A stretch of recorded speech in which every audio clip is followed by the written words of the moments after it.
नमस्कार, मी ज्ञानदा कदम. माझा कट्ट्यावरती आपल्या सगळ्यांचं स्वागत. आज आपल्या कट्ट्यावरती आहेत वंचित बहुजन आघाडीचे प्रकाश आंबेडकर.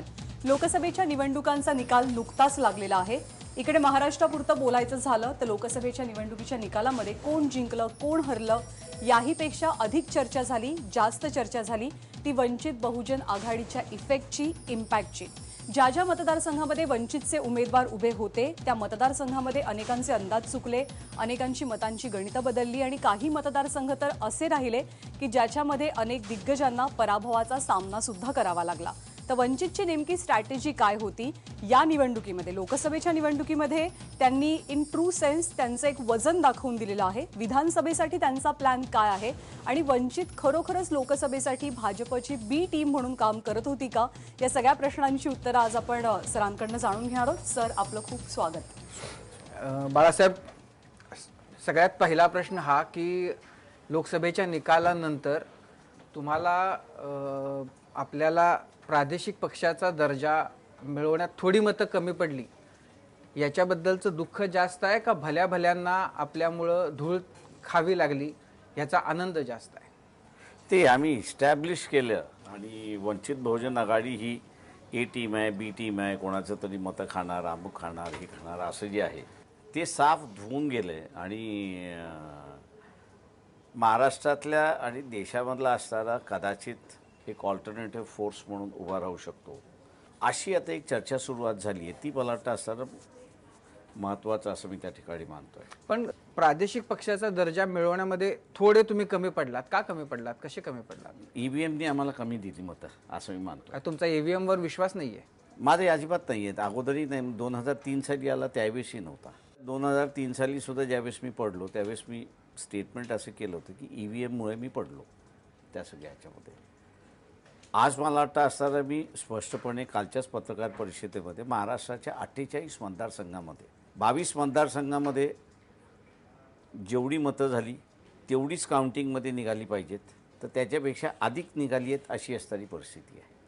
26 मतदारसंघामध्ये जेवढी मतं झाली आहेत तेवढी मतं निघालेली नाही आहेत, तर त्याच्यापेक्षा कमी मतं निघालेली आहेत. इलेक्शन कमिशनने आता असणारं मतदाराला समजावून सांगावं की हे जर अनटॅम्परेबल असेल आणि हे कॅल्क्युलेटर आहे असं जर आपण म्हणत असो तर मग जेवढं तुम्ही इनपुट दिलेलं आहे तेवढंच आउटपुट आलं पाहिजे होतं. पण बाळासाहेब, पण याच्यामध्ये काही मशीन्स जास्ती देतात आहेत आणि काही मशीन्स कमी देतात आहेत, याचं एक्सप्लेनेशन आता इलेक्शन कमिशनने द्यावं अशी आमची विनंती. पण बाळासाहेब, मुद्दा असा की जर असं होतं तर इतके दिवस म्हणजे जेव्हा हे लक्षात आलं त्याच क्षणी त्याच वेळेला तिथले जे पडलेले उमेदवार होते त्यांनी त्यांच्या प्रतिनिधींनी त्याच वेळेला त्याच्याबद्दल का नाही आक्षेप घेतले, बोंब मारले काही? माझ्या माहितीप्रमाणे म्हणजे एक अकोल्याच्या बद्दलची जर अशी तक्रार ऐकली तर बाकी कुठेही कुणीही याच्याबद्दल आवाज उठवला नाही. आता इतक्या दिवसानंतर बोलण्यात काय पॉईंट? मी आता त्याच्यामध्ये एक असं म्हणतोय की प्रत्येकाने माझ्या माहितीप्रमाणे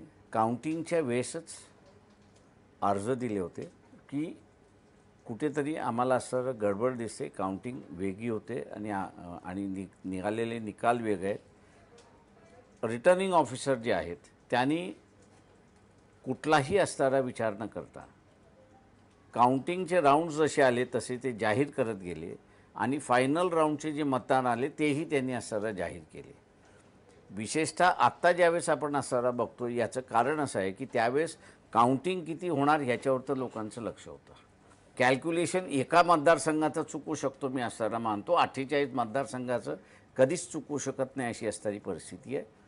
मी आता त्याच्या पुढे जाऊन असणारा असं म्हणणार आहे की हाच फरक इतर राज्यांमध्ये सुद्धा आहे असं आमच्या निदर्शनास आलेलं आहे. म्हणून मी म्हटलं की चेक आणि रिचेक आम्ही पुन्हा असणारं करतोय त्या सगळ्या ह्याच्यामध्ये.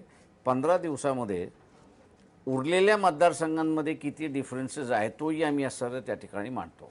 नाही, याच्यामध्ये एक तर ईव्हीएमच्या बद्दल जे आक्षेप होते तर ते या खेपेला व्हीव्हीपॅटच्या जवळपास प्रत्येक मतदारसंघामध्ये 30-30 हजार मतं व्हीव्हीपॅटनं मोजली गेली आणि त्याच्यामुळं त्याच्याबद्दल भारतभरामध्ये कुठेही कुणी आक्षेप घेतला नाही. त्यामुळे ईव्हीएमच्या बद्दलच्या सगळ्या प्रश्नांचं निराकरण झालं असा एक आता मी माझ्या मतदारसंघातलं सांगतो. ज्यावेळेस मी ट्रेल होतो दोन्ही ह्याच्यामधले अर्धे काउंटिंग एजंट्स हे 10व्या राऊंड नंतर सोडून गेले.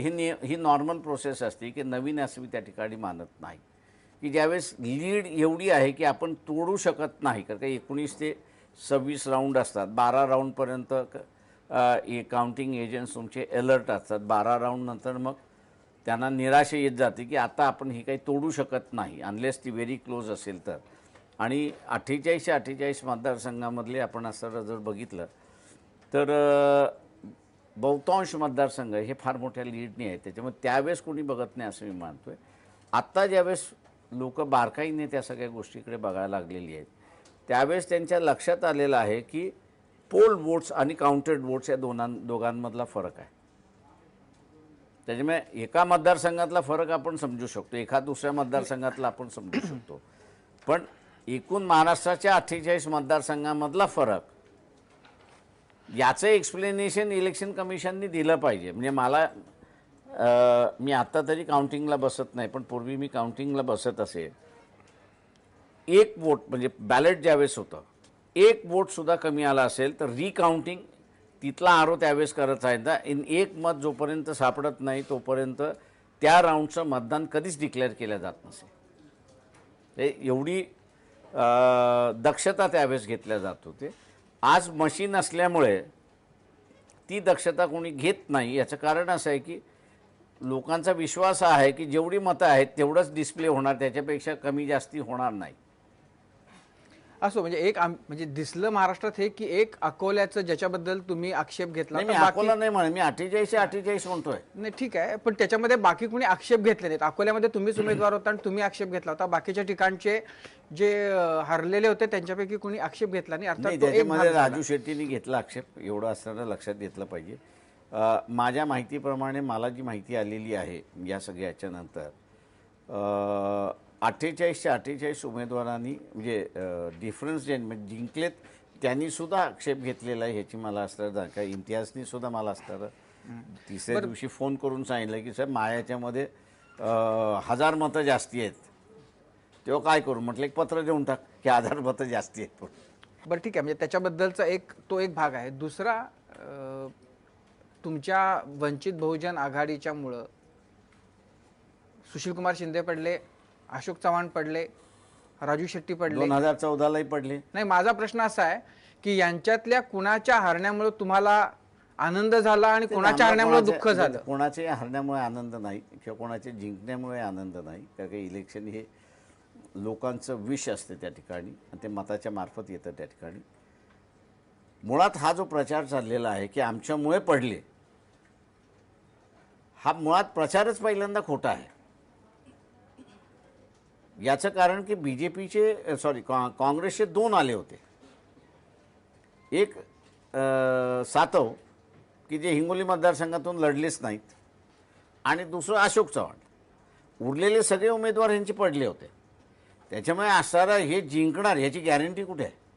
2014 साली जे पडले ते शेवटी पडलेत असं मी त्या ठिकाणी मानतो. तेव्हा आमच्यामुळे कोणी पडला आणि त्यांच्यामुळे, उलट माझा आरोप काँग्रेसवरती आहे की त्यांनी मुस्लिम नेत्यांना जर फतवा काढायला लावला नसता आणि 100% मुस्लिम मतं हे जर काँग्रेसकडे गेली नसती आणि ती जर असताना आमच्याकडे आली असते तर 7-8 जागा आमच्याही जिंकून आल्या असत्या. तुम्हाला पण असं मी हा आरोप करणार नाही. याचं कारण असं आहे की इलेक्शन हे म्हटलं म्हणजे प्रत्येकाला अधिकार आहे की त्यांनी काय करावं, त्या अधिकाराचा रिस्पेक्ट झाला पाहिजे, एवढंच फक्त मी त्या ठिकाणी मानतोय. तुम्ही मध्यंतरी गेल्या आठवड्यामध्ये तुम्ही एका प्रेस कॉन्फरन्समध्ये हे बोलला होता. आत्ताही तुम्ही हे म्हणताय की मुस्लिम मतं आमच्याकडे आली नाहीत. तर म्हणजे हे तुम्ही असं कशाच्या आधारावर म्हणताय की? याच्या आधारावरती म्हणतोय कारण का 4 दिवस इलेक्शनच्या अगोदर हा मतदार आमच्याबरोबर होता. फतवे निघाले म्हणून तो आमच्याकडून तुटला. कारण का मस्जिदीचा आणि पॉलिटिकल नेत्याचा, आपण मुस्लिम पॉलिटिकल नेता आणि मस्जिद आपण असं धरलं तर मुस्लिम मास हा अधिक महत्त्वाचा मस्जिदीला देतो, पॉलिटिकल नेत्याला देत नाही. पण मग MIMच्या त्याचा काही उपयोगच झाला नाही. मी म्हणून कम्पेअर करून सांगितलं की एनी मुस्लिम पॉलिटिकल नेता आणि मस्जिद असं आपण 2 धरलं. पण मग हे शेवटच्या टप्प्यामध्ये झालं का पहिल्या टप्प्यापासून होत होतं? इलेक्शनच्या 4 दिवस अगोदर झालं. कुठल्या तुमच्या का? सगळ्याच ती म्हणजे फर्स्ट फेजमधली फर्स्ट फेजमधलं मी असं म्हणेन की नागपूरपासून सुरुवात झालं. नागपूर, अमरावती, यवतमाळ, वर्धा असं जे सुरुवात झालं आणि तिथून मग जसं जसं इलेक्शन येत गेलं तसं तसं 4 दिवस अगोदर मग मशिदींमधलं ऐलान होत गेलं की काँग्रेसचे हे उमेदवार आहेत, राष्ट्रवादीचे हे उमेदवार आहेत, त्यांची ही निशाणी आहे, त्यांना सर तुम्ही मतदान द्या. याच्या अगोदर कधीही मस्जिदींचं मतदानासाठी वापर झाला नव्हता. इमामसुद्धा दिल्लीचे असणारे इमामसुद्धा जे आहे ते प्रेस कॉन्फरन्स घेऊन कोणी मुसलमानांनी कोणाला मतदान करावं असं ते असतं त्या ठिकाणी म्हणत. माझा जो अनुभव आहे त्या अनुभवामध्ये मस्जिदींमधून फार कमी वेळा झालेला असं मी त्या ठिकाणी मानतो. जे काही त्यांच्या पॉलिटिकल मीटिंग झाल्या त्या पॉलिटिकल मीटिंग्समध्ये आपण यांच्याकडे गेलो पाहिजे असं त्यांचं हे आहे. पण मग तुमच्या या म्हणजे जर तुमचा हा आक्षेप असेल तर विधानसभेच्या वेळेला हीच परिस्थिती असेल. नाही, आता माझ्या अंदाजानं बऱ्याच मोठ्या प्रमाणात याची मी असं म्हणेन की एक बऱ्याच मोठ्या प्रमाणात मुस्लिम समाजामध्ये ही चर्चा सुरुवात झाली. पॉलिटिकली आपण असं केलं पाहिजे का याच्याबद्दलची आता जोरदार चर्चा सुरुवात झालेली आहे. मी अशी अपेक्षा अशी धरतोय की विधानसभेच्या वेळेस असं काही होईल असं आम्हाला वाटत नाही. तर येत्या काही दिवसात महिन्यात महाराष्ट्र विधानसभेच्या निवडणुका लागतात आणि काँग्रेसच्या बैठकीमध्ये बऱ्याचशा पदाधिकाऱ्यांनी असा सूर हे केला आहे की आपण राष्ट्रवादीला बाजूला ठेवून वंचित बहुजन आघाडीला बरोबर घेतलं पाहिजे. त्यावर तुमची भूमिका काय असेल? आणि सातत्यानं निवडणुकांच्या निकालानंतर लोकसभेच्या असं म्हटलं जातं आहे की महाराष्ट्रातल्या ज्या 8-9 जागा पडल्या त्या बहुजन वंचित आघाडीमुळे पडल्या, तर त्याचं तुम्ही क्रेडिट म्हणायचं की काय तुम्ही का घेऊ इच्छित नाही? ते क्रेडिटचा इश्यू नाही आहे त्याच्यामध्ये. प्रश्न असा आहे त्याच्यामध्ये की आरोप प्रतिआरोप राजकारणामधला हा फार काळ चालावा असं मला स्वतःला वाटत नाही. पॉलिटिकल पार्टीज आहेत, पॉलिटिकल पार्टीज इलेक्शन्स लढवणार, त्यांच्या आयडिओलॉजीज घेऊन लढवणार. त्याच्यामुळे असणारं याच्यामुळे हा पडला आणि त्याच्यामुळे हा पडला असं जे काही आत्ताच्या फेजमध्ये आलेलं आहे, मी असं म्हणतो की जागीरदारी म्हणून सुरुवात झालेली आहे की माझी ही जागीरदारी होती, आता माझी जागीरदारी कोणीतरी घेतलेली आहे. तेव्हा आपण लोकशाहीमध्ये जगतोय असं मला वाटत नाही आहे, तर जागीरदारांमध्ये जगतोय अशी असणारी परिस्थिती आहे. त्याच्यामुळे जागीरदारी संपलेली आहे हे त्यांनी असं त्या ठिकाणी लक्षात घेतलं पाहिजे. मी नेहमी आणि गेली आत्ता नाही म्हणजे जेवढी राजकीय ही आहे त्याच्यामध्ये मी असं मानतो तुमचं इलेक्शनमधलं असणारं कॉम्प्रोमाइजेस समझोता हा ज्या क्षणाला गरज असेल त्या क्षणाला आपण केली पाहिजे या मताचा मी आहे.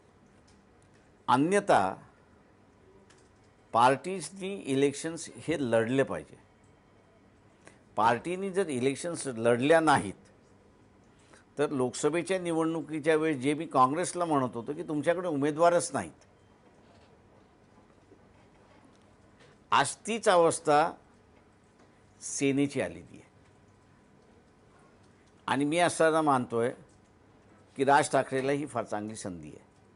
म्हणजे जसं आम्ही जे व्हॅक्यूम तयार केलं झालं त्या व्हॅक्यूमचा आम्ही बेनिफिट घेतला वंचित बहुजन आघाडीने. इथल्या म्हणजे सेक्युलर वोट्समधला असणारा जो काही व्हॅक्यूम तयार झाला त्या व्हॅक्यूममध्ये आम्ही असणारं एक स्पेस स्वतःला निर्माण केली. तेव्हा पॉलिटिकल पार्टीजनी पहिल्यांदा हा निर्णय घेतला पाहिजे की ह्या स्पेसेस आपण क्रिएट करून द्यायच्या का. आणि दुर्दैवाने मी असं म्हणेन की काँग्रेसने आणि राष्ट्रवादीने या स्पेसेस तयार करून दिल्या विदिन सेक्युलर वोट्स. आणि तीच गोष्ट आता असणारं सेना BJPचं जे अलायन्स आहे ते विदिन धार्मिक वोटर जो आहे त्याच्यामध्ये एक स्पेस तयार करून दिलेला आहे. तो कोण भरणार हाच फक्त बघण्याचा भाग आहे. तुम्ही राज ठाकरेंना सल्ला देताय की तुम्ही लढायला पाहिजे होतं, लढायला पाहिजे, आता तुम्ही त्यांच्याबरोबर जाण्याचा काही नाही माझं जाण्याचा काहीच हे नाही कारण both are on the opposite end. तुमच्या दोघांचाही आता मोदी हा एकमेव विरोधक आहे ना. नाही, मोदी एकमेव विरोधक जरी असला तरी त्यांचा मतदार हा असणारा धार्मिक मतदार असतो त्या सगळ्या ह्याच्यामध्ये. आणि आम्ही सेक्युलर वोटर्स ह्याला असणारे हे करत असतो. स्पेस पण राज ठाकरे सेक्युलर झालेत ना आत्ताच्या इलेक्शनमध्ये बघितलं ना आपण. तुम्हाला वाटत नाही असं? मला वाटत नाही. नाही, राज ठाकरे सेक्युलर नाही आहे कारण आणि बेसिकली जो माणूस सेक्युलर असतो तो कधी प्रादेशिक होत नाही अशी असणारी माझी धारणा आहे. बरं, तुम्ही शरद पवारांना पुरोगामी आणि सेक्युलर समजता का? मग कारण आधी पण तुम्ही आघाडीची चर्चा जेव्हा चालली होती तेव्हा तुम्ही म्हटलं होतं की राष्ट्रवादी काँग्रेस सोबत असेल तर आम्ही काँग्रेस सोबत जाणार नाही, आणि त्यानंतर सुद्धा तुम्ही पवारांवर सातत्यानं आरोप केले. मी एक असं म्हणतो की महाराष्ट्रामध्ये अनेक वर्ष ही मराठा समाजाची लिडरशिप राहिली. ती पुरोगामी होती की काय होती याच्याबद्दल मी काही बोलणार नाही, पण ती मी एवढं असं म्हणेन की बेनवलंट होती. इन द सेन्स की सगळ्यांना कॅरी करण्याची कॅपॅसिटी होती एक भाग, आणि नाही कॅरी करता येत तर तोंडावर सांगण्याचं बा तुला नाही घेऊ शकत मी. त्याच्यामुळे हे जे स्पष्ट वक्तव्य होतं त्या काळचं ते आत्ता काही दिसत नाही. आता फक्त वापरण्याचा भाग चाललेला आहे. आणि मग तो कधी फुलेवाजांनी वापरायचा, तो कधी शाहू महाराजांच्या नावाने वापरायचा, कधी बाबासाहेबांच्या नावाने वापरायचा. हा मोठ्या प्रमाणात भाग होता असं मी त्या ठिकाणी मानतो. ॲटलिस्ट जुनी काँग्रेस लिडरशिप ही टोटल गांधीयन होती याच्याबद्दल कोणाला दुमत नव्हतं. इथे जरा शंका कुशंका घ्यायला बऱ्याच जागा आहेत असं मी त्या ठिकाणी मानतो. प्रकाश आंबेडकर आपल्या सोबत आहेत. लोकसभेच्या निवडणुका तर झाल्यात, पण आगामी विधानसभेसाठी त्यांच्या काही योजना आहेत या आणि इतर विषयांवरती त्यांच्याशी गप्पा सुरू आहेत. वंचित बहुजनने या निवडणुकीमध्ये दलितांपासून मुस्लिमांपर्यंत या मतानं तुम्ही गृहीत धरलं होतं का? कारण फतवे निघाले असं तुम्ही म्हटलात, मग फतव्यामुळे काँग्रेसकडे ती मतं वळाली. मी असं म्हणेन की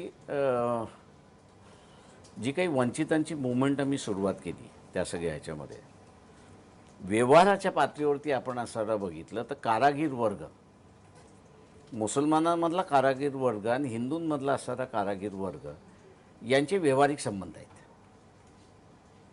त्या व्यावहारिक संबंधाला आम्ही असं एक सोशल आमच्याही नंतर लक्षात आलं की आम्ही यांच्या व्यावहारिक संबंधाला एक सोशल बेस त्या ठिकाणी असणारा देतो आहे, आणि त्याच्यामुळे दोघांची एक्सेप्टेबिलिटी ही फार मोठ्या प्रमाणात झाली. आणि म्हणून त्याचा परिणाम आपण बघत असाल की इम्तियाजला हिंदू मतं ट्रान्सफर व्हायला आम्हाला फार अडचण आलीच नाही, ती ट्रान्सफर झाली त्यांना. तर हे मुसलमानांनाही जाणवत होतं आणि इतरांनाही जाणवत होतं, वंचितांच्या ह्याच्या क्लासमधलंही जाणवत होतं की आपण असं कधीच पहिले केलं नाही, किंवा दोघांनाही असं वाटत होतं ज्या काही आपण खेम्यामध्ये होतो त्या पद्धतीने आपल्याला असणारं एक्सेप्टेबिलिटी नाही की जिथे आपण एक दोघांना असं एकमेकाला असणारं जी एक्सेप्टेबिलिटी वंचितच्या ह्याच्या निमित्ताने आपण देतो आहे. म्हणून मी असणारं हे एग्रेसिव्हली त्या ठिकाणी मानतो आहे की फतवे जर नसते तर रिझल्ट फार वेगळे असते. आंबेडकरजी, तुम्ही लोकसभा मतदानानंतर असं म्हणाला होता की 48च्या 48 जागांवर आमचे खासदार निवडून येतील, आणि आता तुम्ही म्हणालात की विधानसभेतही आम्ही सगळ्यात मोठी पार्टी असू, सगळ्यात मोठा पक्ष आमचा असेल. तर तुम्हाला असं वाटत नाही तुम्ही अतिशयोक्तीपूर्व अशी सगळी वक्तव्य करताय? ते म्हणजे काही स्टेटमेंट जे असतात हे पॉलिटिकल कन्झम्पशनसाठी असतात. हारण्याच्या स्थितीमध्ये आम्ही नव्हतो. म्हणजे जे काही त्या काळचं त्या वेळेसचं असणारं जे काही रिपोर्टिंग्स आहेत, म्हणजे डे टू डे रिपोर्टिंग चाललेलं आहे, त्या डे टू डेच्या रिपोर्टिंगमध्ये आम्ही कुठेही असणारं वीक आहोत असं कोणीच आम्हाला प्रोजेक्ट केलं नव्हतं. मला आजही म्हणणं त्याच्यामध्ये आहे की इलेक्शन कमिशननी जी आम्ही माहिती नेक्स्ट 15 दिवसामध्ये देऊ त्याच्याबद्दल त्यांनी बोललं पाहिजे. तुमच्या ह्या वंचित आघाडीच्या फ्रेममध्ये वंचित मराठा हा घटक कुठं आहे? दुर्दैवाने मी असं म्हणेन की आम्ही काही जणांना म्हणजे काही जण आमच्याकडे अप्रोच झाले होते त्या सगळ्याच्या. बीजे कोळसे पाटलांचं तिकीट नंतर रद्द का केलं गेलं? ते बीजी कोळसे पाटलाचं तिकीट रद्द केलं नाही, एक लक्षात घ्या. बीजी कोळसे पाटील हे जनता दलामार्फत लढणार होते त्या ह्याच्यामध्ये. तेव्हा जनता दल आणि MIM यांचा ज्यावेळेस ताय आला त्यावेळेस कोळसे पाटील थांबले सुद्धा नाही. जनता दलवाल्यांनी त्यांनी सांगितलं की आपण देवगौडांशी बोलू, आपण असं OSAशी बोलू आणि त्याच्यातला तिढा हा कमी करावा. तुम्ही मला जर विचारलं असेल तर मी कोळसे पाटलांना सल्ला हा दिला होता की तुम्हाला जनता दलामार्फत लढायचं असेल तुम्ही लढा, पण औरंगाबादपेक्षा तुम्ही पुन्हा अधिक चांगलं राहील असं माझा त्यांना सल्ला होता. पण दुर्दैवाने मी असं म्हणेन की बिटवीन जनता दल आणि MIM या चर्चा होण्याच्या अगोदरच त्यांनी स्वतःचा निर्णय घेतला. वंचित मराठ्यांची मतं मिळाली तुम्हाला असं वाटतं? काही प्रमाणात मिळाली, म्हणजे फार मोठ्या प्रमाणात नाही पण काही प्रमाणात मिळाली. तुमचा पक्ष सगळ्या जातीतल्या वंचितांना जवळ करणार आहे? हो. वंचित मराठा, वंचित ब्राह्मण, वंचित मारवाडी, वंचित जैन, ते आम्हाला अजून असणारं एकही ब्राह्मण वंचित सापडायचं आहे. मराठ्यांमधले सापडतात. बाळासाहेब, तुम्ही सगळ्या मतं तुमचे जे उमेदवार होते त्यांच्या जाती वगैरे छापल्या, म्हणजे थेट या अमक्या जातीचा उमेदवार आहे, इथं इतकी मतं आहेत तर ती त्याला पडतील अशा अपेक्षेनं तुम्ही नाही, ते आम्ही केलं. तशा अपेक्षेने दिलेलीच नाही आहेत. म्हणजे तुम्ही आता जर आम्ही शिंपी समाजाची अंजली बाविस्कर यांना जी उमेदवारी दिली होती, आता त्या जळगाव मतदारसंघात शिंपी समाजाची मतं जर आपण असं धरली तर माझ्या अंदाज 3,500 सुद्धा नाही आहेत. त्याच्यामुळे आम्ही त्या ह्याच्यावरती नव्हती दिली. तर त्या विकलांगांसाठी जे काही त्यांचं कार्य गेली 10 वर्ष होती आणि ते आम्हाला माहीत होतं त्या सगळ्या ह्याच्यामध्ये, अशा कार्यकर्ता किंवा कार्यकर्तीला रिकग्नाइज कोणीच करायला तयार नव्हतं. मग त्यांचं कार्य पुरेसं नव्हतं का, किंवा अशी जी लोक आहेत त्यांचं कार्य पण पुरेसं ठरलं असतं, थेट त्यांच्या जातीचे उल्लेख करून त्याला हायलाईट करायची काय गरज होती? याचं कारण होतं की आम्ही असं आमचा एक जो आंदोलनाचा भाग होता तो म्हणजे की घराणेशाही संपवणं. तेव्हा उमेदवारी आम्ही ज्या दिलेल्या आहेत त्या कुठल्या घराणेशाहीतल्या नाही आहेत. मग तेवढं पुरेसं ठरलं असतं. जातीचा उल्लेख केला कारण का जातीमध्ये सुद्धा घराणेशाही आहेत. म्हणजे SC मध्ये सुद्धा घराणेशाही आलेली आहे, नाही असं नाही. राखीव मतदारसंघ म्हणजे SC मधला असेल किंवा ट्रायबलमधला असेल तर ते सुद्धा घराणेशाहीमध्ये आहेत, हे आपण विसरता कामा नये. नुसतं सत्तेमधल्या असणाऱ्या घराणेशाही असं नाही, तर या राखीव मतदारसंघामधले सुद्धा घराणेशाही आहे, हे आपण लक्षात ठेवलं पाहिजे. पण दुसरा अर्थ याचा असा पण होतो की तुमचे 48 उमेदवार पडणं, ज्यांच्या जाती हायलाईट केल्या गेल्या, तिकडं उत्तर प्रदेशामध्ये मायावती आणि यादवांनी ते सगळं कॉम्बिनेशन्स केले, कसे पोटनिवडणुकीमध्ये ते एकत्र आले तर भाजपला हरवू शकतो, तिथं पण जातीचं राजकारण केलं गेलं. आपल्याकडे DMK वगैरे फॅक्टर आले, तर हे सगळं असतानाही ते उमेदवार सगळे पराभूत झाले. याचं काय कारण तुम्हाला वाटतं की लोकांनी जात नाकारली असं तुम्हाला वाटत नाही? बिलकुल सामान्य नाही. मतदारांनी माझं म्हणणं असं आहे त्याच्यामधलं असणारं EVMनी ह्या सगळ्यांना हरवलेलं आहे. आता उदाहरणच द्यायचं झालं तर 25% मतदान BJPला यावेळी जास्ती झालं असं सांगितलं जाते, पण उत्साह कुठेही नाही आहे. ॲब्सन्स ऑफ उत्साह या बऱ्याच गोष्टी बोलून जातं. मला फक्त सामान्य मतदाराच्या अँगलनं, म्हणजे सामान्य मतदार म्हणण्यापेक्षा जनता पण म्हणूया आपण, सामान्य जनता, किती मोठा आक्रोश आला असता बाळासाहेब जर का EVM मध्ये इतकी मोठी तफावत दिसली असती आणि हे जर का जनतेला पटलं असतं. आता दिसतंय असं की तुमच्यासारखे काही राजकारणी, पवारांसारखे काही राजकारणी, आणखी अजून जे हरले आहेत ती लोक, आणि ते पण फक्त राजकारणी, तेच शंका पवार उपस्थित हरलेले करतात. नाही आक्रोश का? का नाहीये त्यांची मुलगी जनतेमध्ये? जिंकली आहे. जनतेमध्ये आक्रोश का नाही? म्हणजे मला समजा आता मी 10 रुपये दिले काय कुठल्या एखादी वस्तू घ्यायला आणि त्याच्याऐवजी मला दुसरी वस्तू आली तर मी माझ्या परीने त्याचा निषेध नोंदवतो, मी 4 लोक गोळा करायचा प्रयत्न करतो. तर जनतेचा आता जर का 10 लाख लोक मतदान करतायत आणि जर का त्यांना असं वाटतं की आपली चीटिंग झाली कुठं, मी तर तिथे VVPAT पण बघितलं, मी ज्याला मतं दिलं त्याचंच नाव होतं, पण तसं जर का नाहीये आणि हे काहीतरी वेगळा रिझल्ट लागला, ही भावना जनतेच्या मनात असती. जनता का नाहीये तुमच्यासोबत? आजही आहे. का नाही? जनता कुठे? रस्त्यावर नाहीये, तुमच्या सोबत नाहीये. तुम्ही आजही लोकांमध्ये गेलात तर त्याच्या मनाप्रमाणे घडले असं तो म्हणत नाहीये.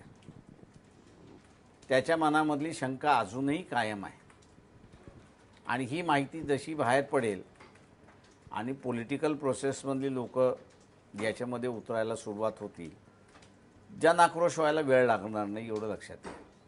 किंवा कुठल्याही जनआक्रोशाला संघटन लागतं, नेतृत्व लागतं आणि फॅक्ट्स लागतात. आपण पराभवाचं जर का योग्य विश्लेषण केलं नाही, कारणं शोधली नाही, तर पुन्हा दुसऱ्या लढाईत पण शक्यता अशी असते की तुमच्या पुन्हा पराभूत तुम्ही व्हाल. तुम्हाला ही भीती वाटत नाही का की सगळा दोष फक्त EVMला देऊन जी पराभवाची खरी कारणं असतील, ज्याचं कदाचित श्रेय ज्याचं मोदींकडे जाईल, की दलितांपर्यंत तुम्ही पोहोचू शकला नाहीत पण त्यांचे काय ते उज्ज्वला योजना, शौचालय किंवा अजून तत्सम गोष्टी किंवा फील गुड फॅक्टर जो असेल त्यांनी दिलेला तो पोहोचला, किंवा आणखी काही कारणं असतील खरी कारणं, त्याचं तुम्ही तरी अनालिसिस करता आहात का? एक प्रश्न लक्षात घ्या की योजना ह्या नवीन आल्या, आत्ताच आल्या अशा नाहीत. म्हणजे मी पहिलं इलेक्शन ज्यावेळेस लढलो त्यावेळेस मी सांगतो आपल्याला, इंदिरा गांधीची हत्या झाली होती आणि मी त्यावेळेस हारलो. म्हणजे देशभरामध्ये जे आम्ही 4-5 जण हारलो कमी मताने, त्याच्यातलं एक मी आहे. आता तुम्ही विश्वास ठेवणार नाहीत, BJP आणि काँग्रेस एकत्र झाली, अर्धी काँग्रेसची टीम म्हणजे सेंट्रल लीडरशिप अकोल्यात येऊन बसली, त्याचं कारण असं होतं की माझ्याबरोबर जे मुस्लिम कार्यकर्ते होते ते मला आग्रह करत होते की बा तुम्ही आमच्याबरोबर का बसलाय त्याचा खुलासा करा. तर म्हटलं महाराष्ट्र हा माझा हे नाही. मी उत्तर प्रदेश असताना बघतोय. मी आजही दावेदाराने सांगतो 28 मतदारसंघ उत्तर प्रदेशमधले असे आहेत की जिथं शेड्यूल कास्ट आणि मुस्लिम पॉप्युलेशन ही 50% जास्ती आहे. 18 मतदारसंघ आज असे आहेत की हे दोघं ज्याला ठरवतील ते असणाऱ्या निवडून येतील. आणि अशा असणाऱ्या प्रदेशमध्ये की ज्यावेळेस दोघंही अँटोगनाइज्ड आहेत BJPला, मोठ्या प्रमाणात अँटोगनाइज असताना BJP पुन्हा स्वीप करते. हे माझ्या वयाच्या 27व्या वर्षी ज्यावेळेस मला कळू शकतं त्यावेळेस आज पुन्हा ते असणारं मी त्याच गोष्टी डायजेस्ट करायच्या असं जर म्हटलं तर त्याच्यामधला असणारा काही ना काहीतरी आहे. मागच्या वेळेस मी आजही त्याला दुरुस्त करतो. 2014ला मोठ्या प्रमाणात उत्तर प्रदेशमधल्या मुसलमानांनी आणि दलितांनी मोदी सरकारला मतदान केलं हे मी करतो. यावेळेस त्यांनी केलं नाही हेही मी सांगतो आपल्याला. बाळासाहेब, तुम्ही आत्ता जातीचं इतकं छान गणितं सांगतात, यूपीतली, महाराष्ट्रातली, देशभरातली. जात तुम्ही जेव्हा हे करता ती जात सेक्युलर असते आणि जेव्हा धर्मावर येतं तेव्हा ते सेक्युलर नसतं. हे कसं काय होतं? काय तो जातीचा असतो त्यावेळेस तो त्याच्या ह्याच्यामधला असतो. तो धर्माचा ज्यावेळेस येतो त्यावेळेस तो रिलिजियस होऊन जातो. मग जातीचा उल्लेख केला तर तो सेक्युलर. तुम्ही जातीची जातीचा गणितं मांडली उल्लेख तर नाही. इथं प्रत्येक माणूस जातीने ओळखला जातो. तो त्याच्या हातामध्ये नाही. तो ज्या जातीमध्ये जन्मला त्याला ते असतात धर्म तो तर stamp कुठं त्याच्या लागतो. हातात आहे? शेवटी तो जगतो कसा हा त्याच्यावरती महत्वाचा आहे. प्रश्न असा होता की जर तुम्ही जातीची इतकी गणितं मांडता तर तुम्ही सेक्युलर कसे? इथे जातच अस्तित्वात आहे. ती तुम्ही नाकारली आहे कुठे? ज्या नाकारण्याची प्रक्रिया तर या धर्माचा उल्लेख देशामध्ये केला चालू तर तो झाली आहे. सेक्युलर कसा नाही? मग धर्माची गणितं मांडली तर ते सेक्युलरला का अडतं? धर्माची गणितं नाही याचं कारण की मी तिथं रिलिजियसली आयडेंटिफाय होतो. I am a Hindu, I am a Sikh, I am a Muslim, I am a Christian, I am a Buddhist. तेव्हा माझी आयडियोलॉजी तिथे असताना कन्फर्म्ड होऊन जाते. मी जेव्हा जातीचा उल्लेख करतो त्यावेळेस मी कुठल्या जातीमध्ये जन्मलो याचं असताना कन्फर्मेशन होतं. आयडियोलॉजीचं कन्फर्मेशन होत नाही. बाळासाहेब, तुम्ही आता म्हटलात मगाशी की तुम्ही सेक्युलर राजकारण करतात, राज ठाकरे धार्मिक प्रादेशिक करतात, त्यांच्यामुळे एकत्र येण्याचा संबंध नाही. मग ओवेसी बंधू कसलं राजकारण करतात नेमकं? मला त्यांचे एकतरी भाषण कम्युनल दाखवा. शेकडो भाषण आहेत सर युट्यूबवर. एक दाखवा. एक शेकडो म्हणून चालत नाही. मला एक दाखवा. एक भाषण दाखवायचं. अकबरुद्दीन ओवेसीचं तर फेमस अकबर, आपण चाललेली चर्चा ओएसीची आहे. त्याच्यामुळे बी केअरफुल माझ्याशी बोलत असताना. या बाजूला त्या बाजूला फिरायचं नाही. मी अकबरला मी सेक्युलर म्हणत नाहीये आणि म्हणून आमच्या स्टेजवरती अकबर नाही. म्हणजे त्यांनी केलेलं विधान त्यांनी चूक होतं हे असणारं तुम्ही केलेलं मान्य विधान हा चर्चेचा भाग नाहीये. ओएसीचा आपला चर्चेचा भाग आहे. त्याच्यामुळे ओएसीचं एक हे दाखवावं मला की तिथलं कम्युनल आहे. असदुद्दीन ओवेसी सेक्युलर आहेत. राज ठाकरे उद्धव ठाकरे सेक्युलर नाहीत. ते धार्मिक हे एक मायांदाजानं आपण या एका गोष्टीचा लक्षात घेतलं पाहिजे की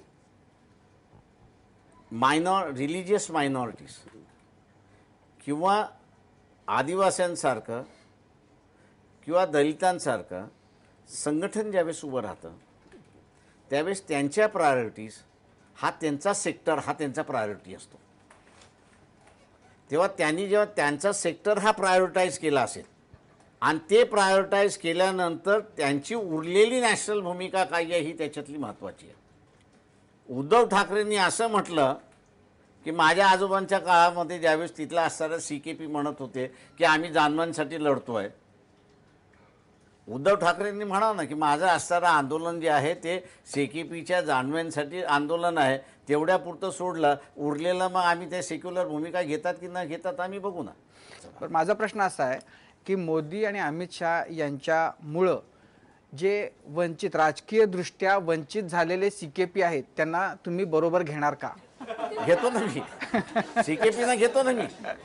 अरे आजोबांना जर कोणी मदत केली असेल पूर्णपणे तर ती CKPने केलेली आहे.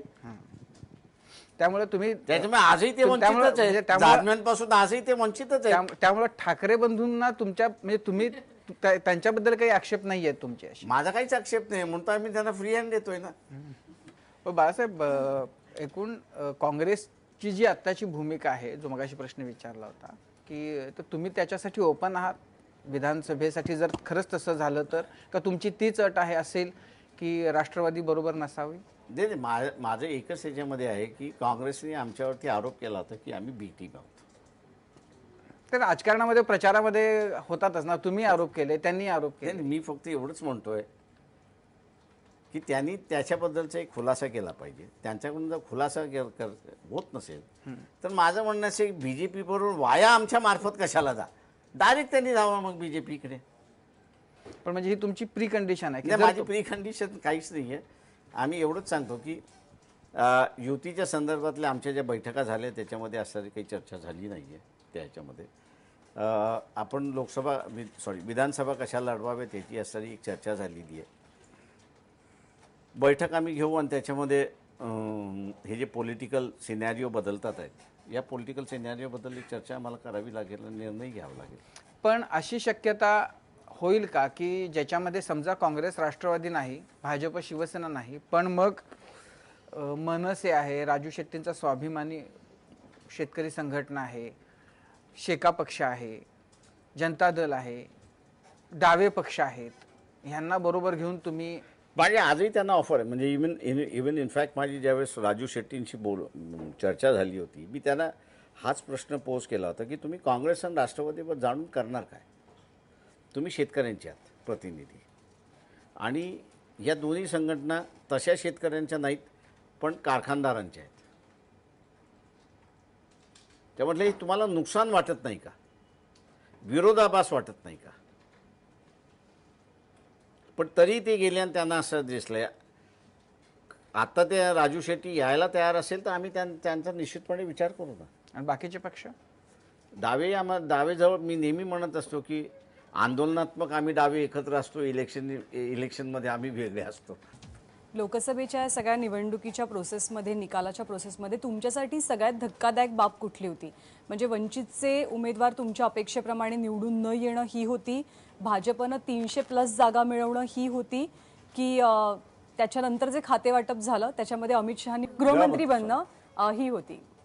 ज्यांनी कोणी हिटलर अध्ययन केलं असेल आणि अनेक जणांनी हिटलरचं अध्ययन केलेलं नाही, त्याला ह्या सगळ्या गोष्टी नवीन नाही ज्या घडल्या त्या सगळ्या याच्यामध्ये. त्याच्यामुळे आश्चर्य असं काही असेल तर मी हे फार अगोदरपासून म्हणत आलो होतो. 2017ला काँग्रेसला मी हा प्रस्तावही दिला होता की अशा फोर्सेसबरोबर ज्यावेळेस तुम्हाला लढायचं असतं त्यावेळेस लढणाऱ्या माणसाचं कॅरेक्टर हे ॲब्सोल्युटली क्लीन पाहिजे. विरोधी पक्षामध्ये आणि काँग्रेस पक्षामध्ये अशी माणसं आहेत की जे विरोधी पक्षाची भूमिका राहून सुद्धा क्लीन आहेत आणि सत्तेमध्ये काँग्रेस पक्षाचे मंत्री राहून सुद्धा क्लीन आहेत. उदाहरणार्थ Sharma was a commerce minister. Anand Sharma was a commerce minister. सगळ्यात मोठं खातं होतं त्या सगळ्या ह्याच्यामध्ये. अशी जी माणसं आहेत, पृथ्वीराज चव्हाण मी असं घेतो, अशी जी माणसं आहेत की ज्यांच्यावरती तुम्हाला असं सत्तेमध्ये राहून किंवा विरोधी पक्षामध्ये राहून चिखलफेक करता येत नाही, अशाला 2019 साली तुम्ही असं पुढे येऊ द्या, ते ह्यांना लढू शकतील अशी परिस्थिती आहे. आजही माझं म्हणणं असं आहे की या फोर्सेससारख्या जर लढायचं असेल तर तुमचं पॉलिटिकल स्ट्रक्चर हे स्ट्रॉंग पाहिजे. 2024ची काँग्रेसला, राष्ट्रवादीला, इतरांना असणारं मोदींबरोबर 2 हात करण्याची असणारी इच्छा असेल तर त्यांनी त्यांचं संघटन पहिल्यांदा स्ट्रॉंग केलं पाहिजे. पण बाळासाहेब तुम्ही आणि आता माझं म्हणणं असं आहे की काँग्रेस रॉक बॉटमवरती गेली, याच्या खाली जाऊ शकत नाही. इथनं असताना ती वरती जाऊ शकते आणि ते जायचं असेल तर कार्यकर्त्याला विश्वासात घेणं, त्या कार्यकर्त्याला उभं करणं, त्याला इमेज देणं हा सगळ्यात महत्त्वाचा आहे. म्हणून मी अगोदर जे म्हणालो की पॉलिटिक्स ऑफ कोएलिशन हे जे आहे ही संघटना संपवतं. म्हणजे जेव्हा कुठेतरी पॉलिटिक्स ऑफ कोएलिशन हे 1 टर्म 2 टर्म इथपर्यंत ठीक आहे, पण थर्ड टर्मला तुम्हाला स्वतःच्या संघटनेकडे प्राधान्य द्यावं नाही, पण बाळासाहेब आता तुम्ही आनंद शर्माचं नाव घेतलं, चारित्र्यवान नेते म्हणून पृथ्वीराज चव्हाणांचं घेतलं, पण ज्यांच्या नेतृत्वाखाली ह्या इलेक्शन्स होत आहेत त्या राहुल गांधींच्या बद्दल तुमचं काय मत आहे? काँग्रेस त्यांच्या नेतृत्वात लढते, आनंद शर्मांच्या किंवा पृथ्वीराज चव्हाणांच्या मी नाही. फक्त असणारा काँग्रेसला जो प्रस्ताव दिला त्याच्याबद्दल मी बोललो. नाही, तुम्ही म्हणता की चारित्र्यवान नेत्यांनी लढलं पाहिजे. राहुल गांधींच्या चारित्र्याबद्दल तुम्हाला काय शंका आहेत का?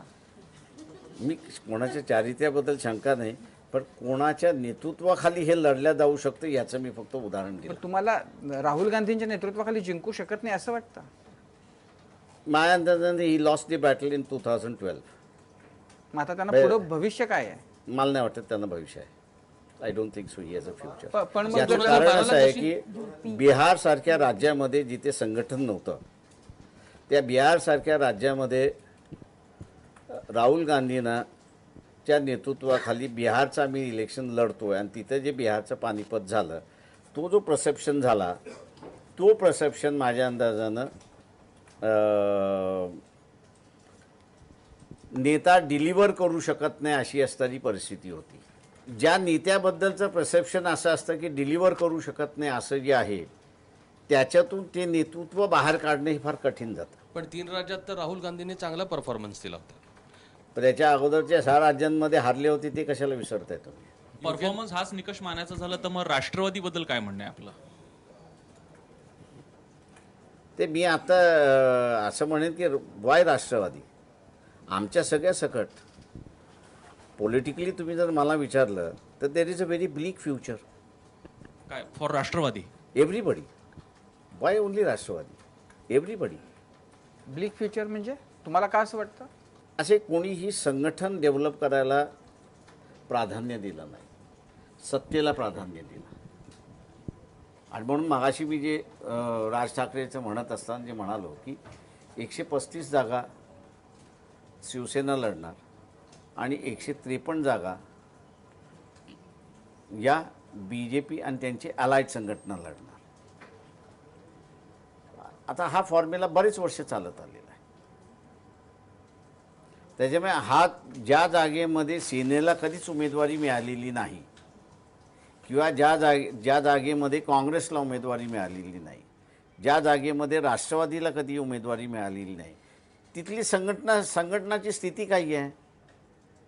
तर संघटनाच नाही. आणि त्याच्यामुळे काँग्रेस स्ट्रॉंग कुठे आहे? तर जिथे आमदार आहे तिथे स्ट्रॉंग, तेही दिसायला स्ट्रॉंग आहे. ज्या दिवशी तो आमदार घेतला ते तिथलंही संघटन नाही अशी पडे.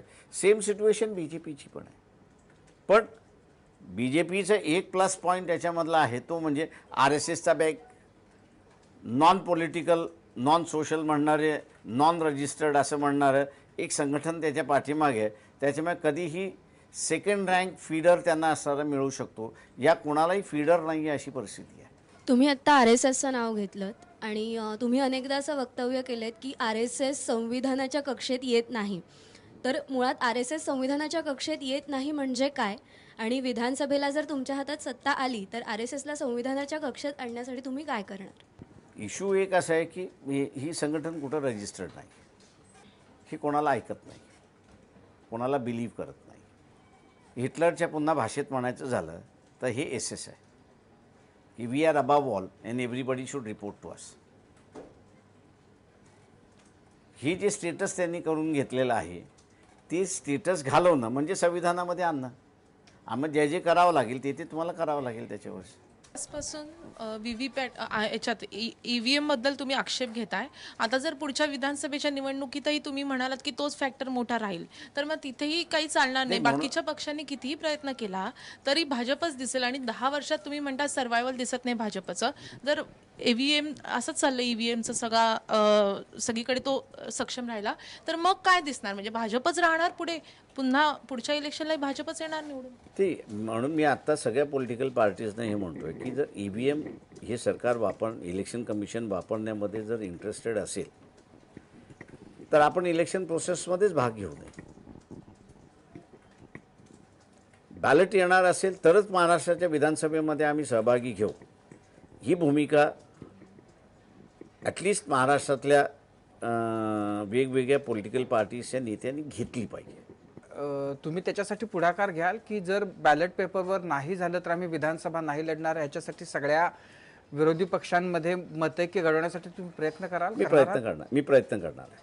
आणि तुमची स्वतःची याबद्दल तुम्ही ठाम आहात की मी जर याबद्दल ठाम आहे की बॅलेट आलंच पाहिजे. आणि आलं नाही तर विधानसभा नाही लढणार? विधानसभा नाही लढणार. म्हणजे आता हे माझं मत आमच्या पक्षामध्ये कॅरी होईल का मी आता ठामपणे सांगू शकत नाही, पण मी कॅरी करण्याचा 100% प्रयत्न करेन, एवढा 100 हे आहे. बाळासाहेब, आत्ता या निवडणुकीमध्ये 19च्या जवळपास 1.5 कोटी मतदार हा 18 ते 19 वयाचा होता. महिला मोठ्या संख्येनं बाहेर पडतायत. कदाचित त्या पुढच्या इव्हन महाराष्ट्राच्या विधानसभेला पण त्या पुरुषांच्या तुलनेतच मतदानाला बाहेर पडतील. हे दोन्ही घटक महत्त्वाचे ठरले मोदींच्या विजयामध्ये. तुम्ही EVM म्हणत असलात तरी, किंवा इन ॲडिशन टू EVM असं तुम्ही म्हणा त्याला. तर ह्या दोन घटकांना ॲड्रेस तुम्ही कसं करताय? तुम्ही EVM मध्येच अडकून पडलाय, तुम्ही जातीचे आकडे, जातीचे गणितं लावण्यात अडकून पडलायत, आणि पुन्हा एकदा मोदीचा चेहरा दाखवून किंवा ह्या योजना व्यवस्थित लोकांपर्यंत पोहोचवून ज्यांच्यापर्यंत तुम्ही पोहोचलेला नाही आहेत, पुन्हा एकदा कदाचित महाराष्ट्रामध्ये पण ते जिंकले तर तुमच्याकडे पुन्हा काय कारण राहणार? माझ्या अंदाजानं जेवढ्या सभा मी घेतल्या असतील महाराष्ट्रभर आणि जेवढा पेनिट्रेशन मी केलं असेल म्हणजे वंचित बहुजन आघाडीने, तेवढं पेनिट्रेशन कोणाचं नाही. त्याच्यामुळे आपण जे म्हणताय की नव्या पिढी बेरोजगार आहे, आता असताना इलेक्शन, आता रिझल्ट्स बाहेर पडलेले आहेत. आम्ही त्यावेळेस असताना म्हणत होतो की नॅशनल अजेंडा आम्ही सेट करू शकत नव्हतो, हे बरोबर आहे, पण विधानसभेचा अजेंडा हा आमचा आम्ही सेट करू, एवढं मी आपल्याला सांगतो. नाही, पण ही जी 18-19ची जी पिढी आहे तर त्यांना हे जातीपातीमध्ये अडकणं नकोय, ते दूर आलेली आहेत. आणि महिलेला जातीपेक्षाही तिच्या घराच्या बाहेर तिची जर का शौचालयाची सोय होते की नाही ते महत्वाचं आहे. तुम्ही अजूनही जातीतच ते अडकून मी ठेवता. असं एवढं एक आपल्याला सांगेन की शौचालयाची योजना ही आज सुरुवात झाली नाही. एक उदाहरण म्हणून नाही, म्हणजे हे जे मिसकन्सेप्शन्स आहेत ते पहिल्यांदा आपण असणारही केले पाहिजेत. ही योजना आज नाही, मागच्या 5 वर्षापासून चालू आहे. म्हणजे मोदी येण्याच्या 5 वर्षा अगोदरपासून चालू आहे. जिल्हा परिषद असल्यामुळे आम्ही 2,500पासून वाटत करून आता 12,000पर्यंत आलेलो आहोत. फक्त एवढंच आहे की त्यावेळच्या सरकारने आम्ही असं केलेलं आहे, हे मार्केटिंग केलं नाही. आत्ताच्या असणाऱ्या सरकारने मार्केटिंग केलं, गावामध्ये त्याचा फार फरक पडलेला नाही, हे मी आपल्याला सांगतो. थोडंसं या निवडणूक आणि राजकारणाच्या पलीकडे सध्या डॉक्टर बाबासाहेब आंबेडकर सिरियल सुरू आहे, ती आपण बघत असाल किंवा मला कल्पना नाही. नेहमीप्रमाणे काही कॉन्ट्रोवर्सीज समोर येऊ लागलेल्या आहेत. म्हणजे मग आता आंबेडकर आडनाव होतं का आंबावडेकर होतं, मग कोणाचं चरित्र खरं मानायचं? तर या सगळ्यावरती खरंच बाबासाहेब आंबेडकरांचा अभ्यास करताना किंवा अशी काही निर्मिती होत असताना कोणाचा आधार घ्यावा? तुम्ही स्वतः ती सिरियल बघताय का? आणि हा पुन्हा एकदा कोणीतरी पुन्हा सोशल मीडियावर सुरू झाला की मग पुन्हा आंबेडकर का काय, मग त्यांच्या आईला साक्षात्कार झाला होता देवीचा की आपल्या पोटी असा कर्तृत्ववान मुलगा जन्मणार आहे, त्याबद्दल? म्हणजे पहिलं जे आलं ते किराणचं आलं असं मी त्या ठिकाणी मानतो, त्या सगळ्या ह्याच्यामध्ये. आणि ते एक स्टँडर्ड झालं व्यवस्थेमध्ये. अनेक जण चारित्र्य लिहितात आहेत, त्यांचं स्टँडर्ड होत नाही याच्याबद्दल त्यांचीसुद्धा एक खंत आहे. त्याच्यामुळे ह्या कॉन्ट्रोवर्सीज येत राहतात. मी एवढंच लोकांना म्हणत असो की ह्या कॉन्ट्रोवर्सीज राहणार आहेत, पण ती जी सिरियल आहे त्या सिरियलमधलं कंटेंट हे महत्त्वाचं आहे, मी असं मानतो आहे. ज्यांनी अभ्यास केला असेल तर त्याला असं वाटतं ही सिरीज ह्या पद्धतीने गेली पाहिजे. ज्यांनी काहीच बघितलेलं नाही तर हे पहिल्यांदा नाविन्यानं तो बघतो आहे त्या सगळ्या ह्याच्यामध्ये. मी असं ह्या सिरीजकडे असं बघतो आहे की ही नाविन्यपूर्ण, ज्यांनी बघितलेली नाही किंवा ज्यांनी वाचलेलं नाही, ज्यांना माहिती नाही किंवा आताच्या असणाऱ्या पिढीमध्ये. आता उदाहरणार्थ काही ठिकाणी घरातला काही संवाद तो काही कोणी लिहून ठेवलेला नाही, तो शेवटी पेरावा लागतो. तुम्हाला इंटरेस्टिंग आहे. पण आंबेडकर हे आडनाव एका शिक्षकानं दिलं, हा मात्र फॅक्ट असेल किंवा फेक असेल ह्याच्याबद्दल काहीतरी स्पष्टीकरण द्यावं लागेल. ते नेमकं काय आहे? फॅक्ट आहे. आंबेडकर हे आडनाव दिलं गेलेलं आहे. कोणी दिलं? त्यांच्या शिक्षकांनी दिलेलं आहे. मूळ आडनाव आंबावडेकर होतं वगैरे? नाही, मूळ आडनाव सकपाळ होतं. हो, आणि त्या शिक्षकांनी आंबेडकर हे आडनाव दिलं. म्हणजे ते शिक्षकही होते आणि तिथले प्रिन्सिपॉलही होते. त्यांनी ते नाव जोडलं त्या ह्याच्यामध्ये आणि ते आंबेडकर केलं आणि ते कंटिन्यू झालं. पण त्यांच्या उरलेली जी भावंडं होती ती सगळी भावंडं सकपाळच लावत होती. आणि त्या दृष्टांताच्या बद्दल तुमचा काही आक्षेप नाहीये की असा पुत्र तुझ्या पोटी येईल वगैरे? चालतंय तेवढं चालतंय. हे बीच आहे, त्याला चालू द्यावं. चालू द्यावं, ठीक आहे. सगळ्यात शेवटी खरं तर तुमच्यासाठी एक छोटासा रॅपिड फायर राऊंड असेल. तुमच्याकडे 4 ऑप्शन्स असतील आणि त्यातला एक ऑप्शन तुम्हाला लॉक करायचा किंवा निवडायचा आहे. तर सुरू करूया आपण. प्रकाश आंबेडकर पहिल्यांदा राज्यसभेचे खासदार कोणत्या वर्षी झाले?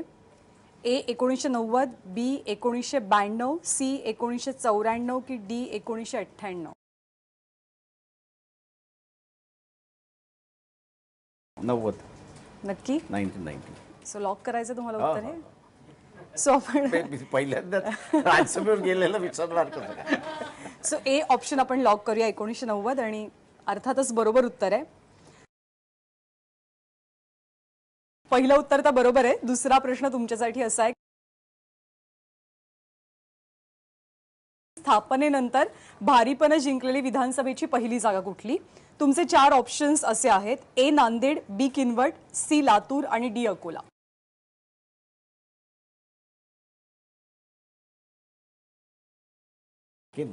नक्की? सो लॉक करूया आपण. सो बी किनवट हा ऑप्शन आपण लॉक करूया आणि योग्य उत्तर कुठलं आहे तेही पाहूया. अर्थातच हेही योग्य उत्तर आहे. पुढचा प्रश्न, 2019च्या लोकसभा निवडणुकीसाठी अकोल्यातनं काँग्रेसचे उमेदवार कोण होते? ए संजय धोत्रे, बी अमीन पटेल, सी हिदायत पटेल की डी सुशीलकुमार शिंदे?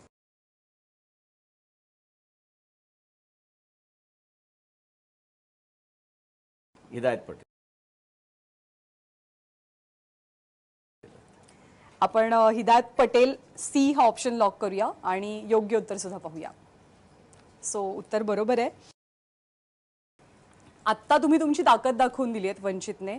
विधानसभेसाठी तुमची समीकरणं वेगळी कशी असणार, त्याच्यामध्ये नेमके कोणते बदल झालेले आम्हाला पाहायला मिळतील, कोणी नवीन दोष जोडले जाणार आहेत का, मतांची जर का आपण संख्या पाहिली तर आत्ता ती लाखांच्या घरात आहे, त्याचा विधानसभेला तुम्ही कसा फायदा करून घेणार आहात, या सगळ्याची उत्सुकता आम्हाला आहे.